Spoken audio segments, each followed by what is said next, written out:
Welcome to the Sourcing Hero podcast, produced by Una, a group purchasing organization that empowers sourcing heroes, and Art of Procurement, the world's largest procurement podcast network. I'm your host, Kelly Barnard. The goal of the Sourcing Hero podcast is to capture the epic stories of people who are rising up and beating the odds to create exceptional value within procurement, directly from those heroes themselves. Today, my guest here on the Sourcing Hero podcast is Lonnie Bloom. Lonnie is a partner at Withum, where he specializes in auditing and supporting the growth of some of the most well-known tech and emerging growth companies in the country.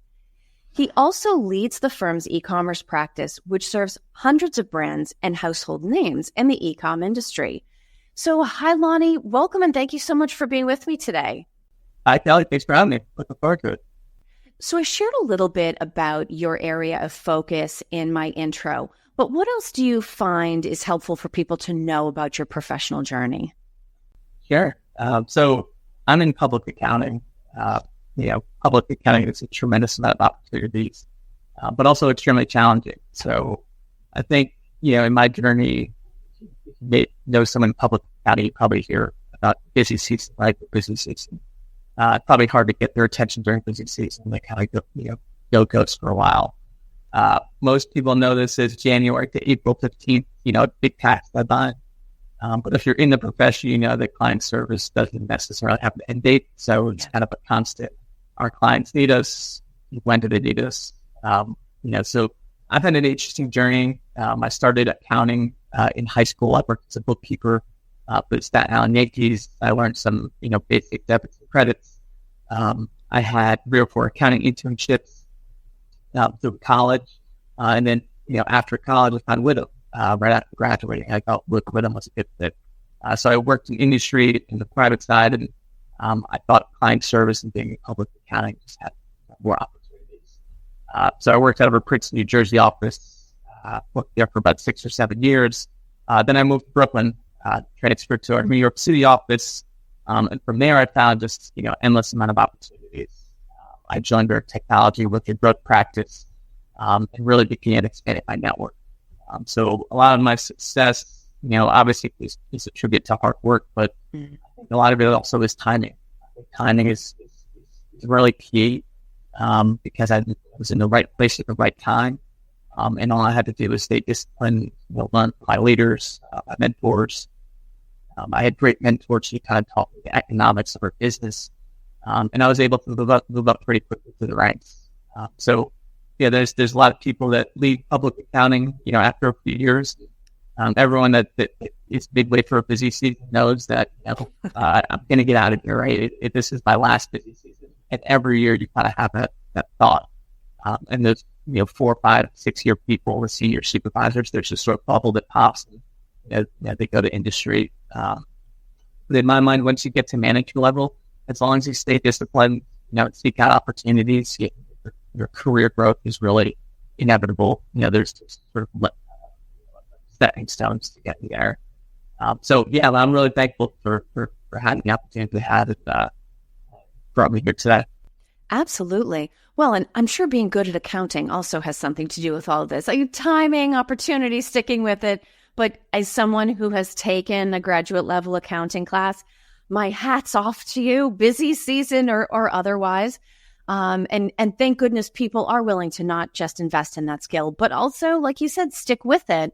Because as you have the opportunity to go through busy season after busy season, I'm sure there is always something new that you're learning.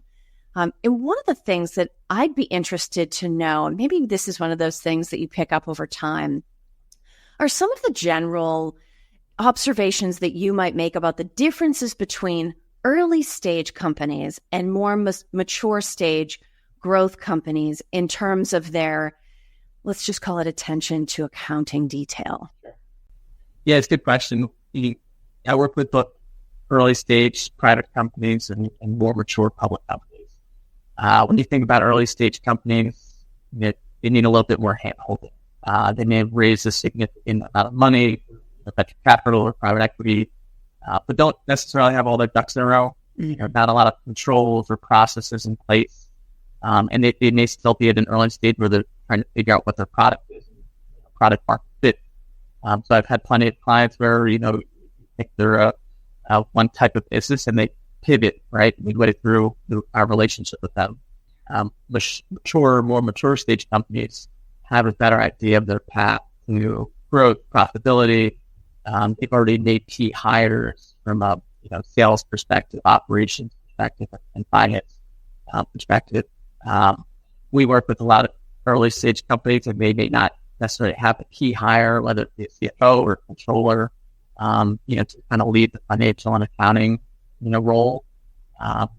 More mature companies likely have those key hires in place and have a sort of a more sophisticated level of financial reporting and compliance to deal with. So it certainly varies, and it keeps things interesting when you're working with sort of both, early stage companies and later stage companies. I'm sure. Well, and regardless of where a company is on their growth curve, is there a common milestone or a common few milestones that typically lead a company to say, okay, we need to reach out to somebody and get some help? Are there some common milestones on that journey that companies might hit and that leads them to come and meet you? Yeah, it's usually for us when a company raises a significant amount of money, whether it be through venture capital, private equity, or debt. That's when you get a new level of investors looking at the company. The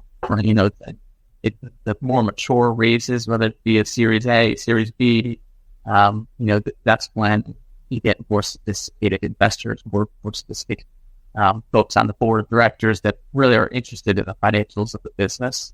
And that's when, a first year audit requirement may trigger, or, if they wanted to, take a look under the hood, they may ask for some sort of quality of earnings analysis. So, if you're going through a transaction, if you're looking to get acquired or looking to acquire another company, there might be, a little bit more diligence needed, and a third party, advisors, accountants, CPAs to come in, kind of really check the financials of the business. So that's typically when they reach out. It's when they raise that next level of financing, when they have a third party investor looking at the financials. Sure. A little bit more interested in the business. And I'm sure part of what those investors are interested in is the relative risk level associated with the business and therefore them making the decision to invest. What are some of the types of risks that you end up guiding your clients through and then ideally past? Yeah, so, I deal a lot with technology startups, and from an audit perspective, we have to ensure that the financials are not materially misstated. There's a lot of key risk areas that we focus on, especially in an early stage tech company. We do a lot of first year audits. One of those, first year audit, areas that we think, it's the most complex and has a lot of risk is revenue recognition, right? How does the company record their revenue in accordance with the standard GAAP, generally accepted accounting principles? There's certain rules that they have to follow. So we take a really hard look at revenue recognition, understand the accounting policies around that. In the first year audit, there's usually a lot of things that happen prior to that first year. So we look at, equity from inception. We look at your cap table, who invested in the company, what types of instruments were used for that investment, whether it be convertible notes or safe notes, warrants or stock options, right? There's a lot of complex equity instruments that we deal with. So there's a lot of risk around misstatement when it comes to the key financial areas. If you're an e-commerce business, inventory is an area that you have a large asset on the balance sheet. How do we know that it's not misstated, right? So we go in and do third party independent observations of your inventory. We understand the valuation of your inventory using price testing, cutoff testing around year end. We make sure those key areas of the audit are sort of taken care of. Have as a CPA, as a third party looking under the hood and making sure everything's okay, right?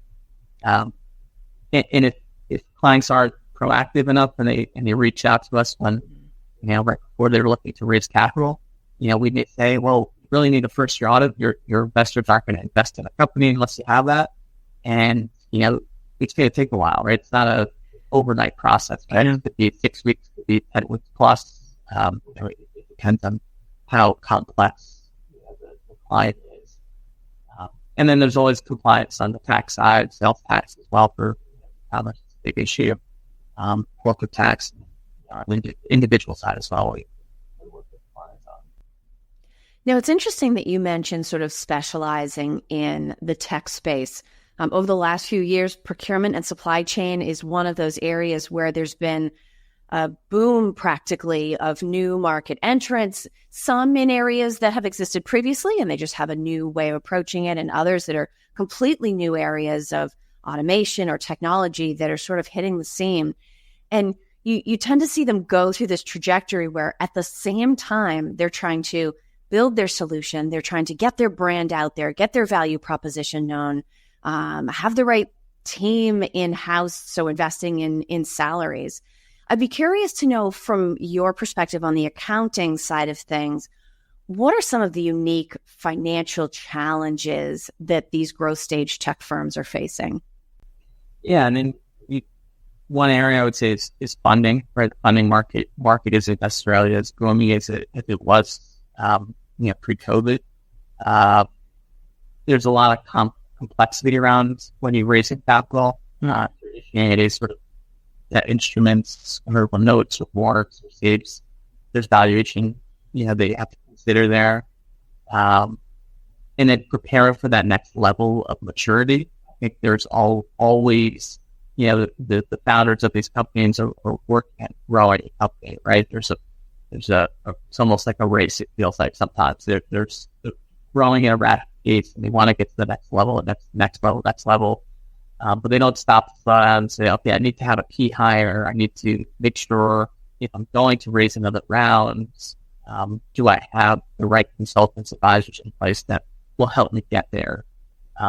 One of those ways is, getting an audit, right? Getting an audit. That's just one area that we work on. But, and then, your growth plan, if you're planning to acquire companies, if you want to have an exit in 2 or 5 years, what does that look like? What does that path look like? And what are the steps you need to take from a diligence perspective to get there? So, knowing the market, knowing if there's going to be challenges ahead of you, and having the right people in place to advise you through some of those challenges, I think is key. Now, given all of the challenges, but certainly there's offsetting opportunity that comes with it, you would like to think that most founders, most leadership teams of growth stage companies are optimists, and yet they do function in a world where risk is omnipresent. To your point, you have to be thinking multiple steps or stages down the road so that you're making the right decisions in the short term to position the company for success, or even to position yourself for exit in the medium to longer term. What are the attitudes that you tend to hear from these leaders and decision makers about managing risk? Yeah, it depends on leadership, right? There's companies that are more mature, always recommend getting the right consultants in place, getting the right people on your board of directors, right?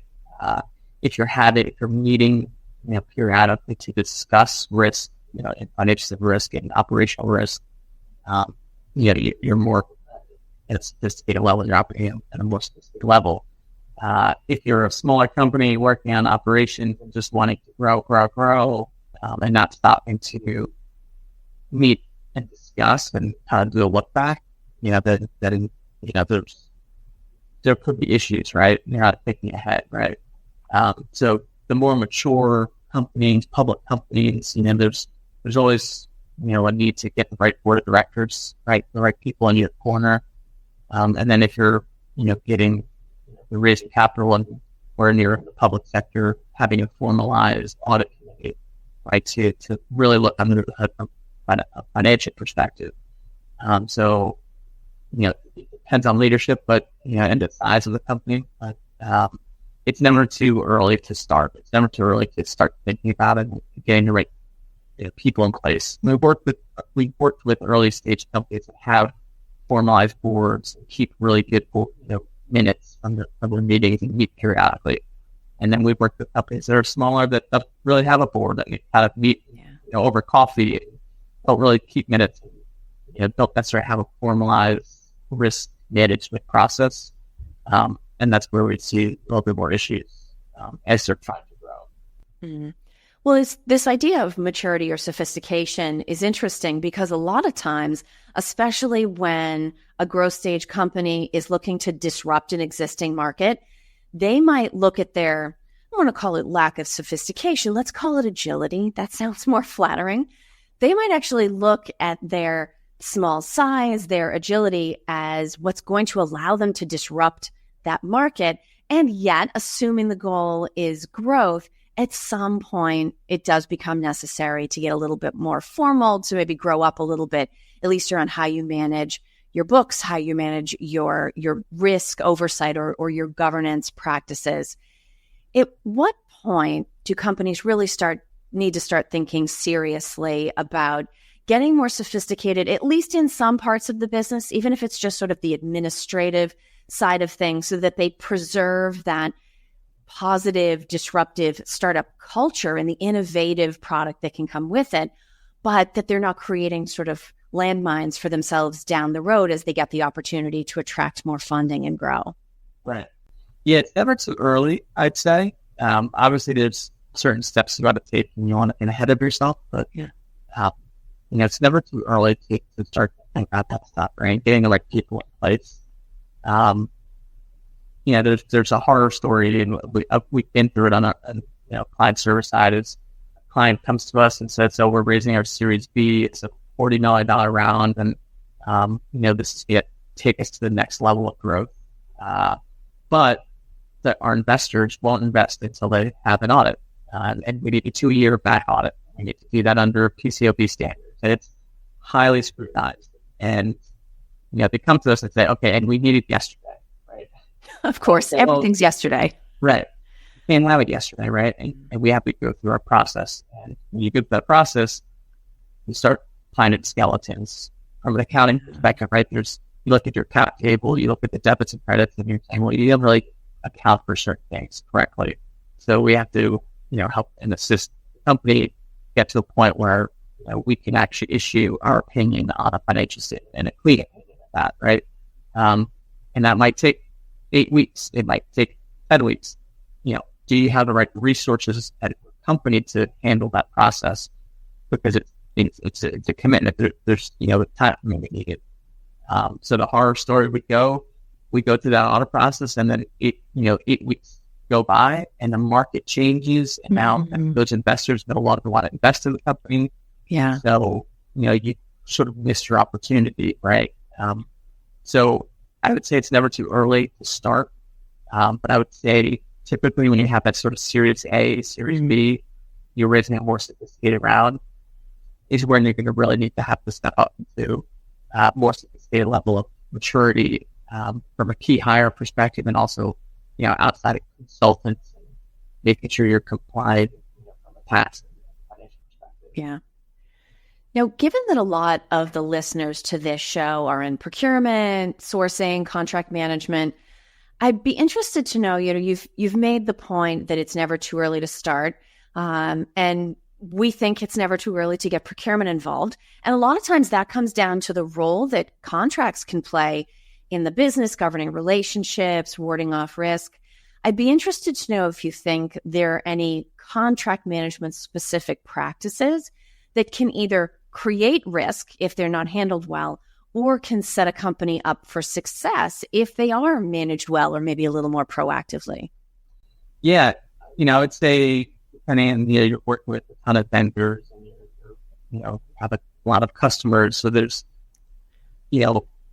having the right advisors, having the right vendors, or using, if you're sourcing from a certain place, are you sourcing from the right location, from the right manufacturer? Are you too heavy of a concentration of your e-commerce business, and you're getting all of your product from one manufacturer out of country? Is that the right place to do it? Are there better options, right? And then, so, in my mind, it's comparing, getting the right people in place to advise those smart decisions. But also, from a legal perspective, making sure you're writing your contracts correctly, so you're not going to get in trouble later down the road. From an accounting perspective, I would say making sure your sales team is talking to your finance team, because, oftentimes you'll have your sales team writing contracts, signing deals with customers, and then you go to the finance team and they said, what did you do? This is going to create a ton of issues, and you can't really, it's going to be really difficult to account for this type of contract. So making sure your teams internally are speaking with one another, making sure you have a vetting process for, your vendors, and getting your attorneys involved to help sign those contracts, will certainly go a long way. Surprises are bad, right? If there's a takeaway, getting everybody to talk internally, warding off surprises, those skeletons in the closet. Lonnie, this next question, or I should say pairing of questions that I want to give you, is something that's become a tradition here at the Sourcing Hero. So let me give you both options. You can choose either one, and I haven't heard a wrong answer yet. So there's zero pressure here. Sure. Your choices are, what does the idea of a sourcing hero mean to you? Or if you want to think about it a little bit more broadly, what would you say heroism looks like in a business context? Sure. I go with what does heroism look like in a business context? I think in a business context, you work with a lot of people, you build a lot of relationships from a very early stage, and life moves very quickly, and businesses move very quickly, and it can be very high stress, especially at client service. I think we have to remember as leaders to slow down, right? To be human, to really get to know your clients on a personal level, get to know your staff, get to know the people you work with on a personal level, get to know, who their family are, what are their hobbies, make your interactions as enjoyable as possible, because we're spending a lot of time working, right? We're in a life where we have to work, we go to work, and we spend a lot of time doing it. So finding better ways to work together, and being a leader, and not only lead by example, but really to be a mentor to others. And I've learned a lot from my mentors, teaching me about our business and how to be successful. Hey, we're past that now, right? And there's a way to lead, by challenging people and holding people accountable, but also lead with empathy, really understand the people we work with, and building those relationships. That I think goes a long way. And that if you have the right team under you, it only makes your life easier. It makes you able to grow and sort of build your career. So you can't do it alone, right? No, I think that's great advice. I think the more tech becomes prevalent in our world, the more important those relationships become.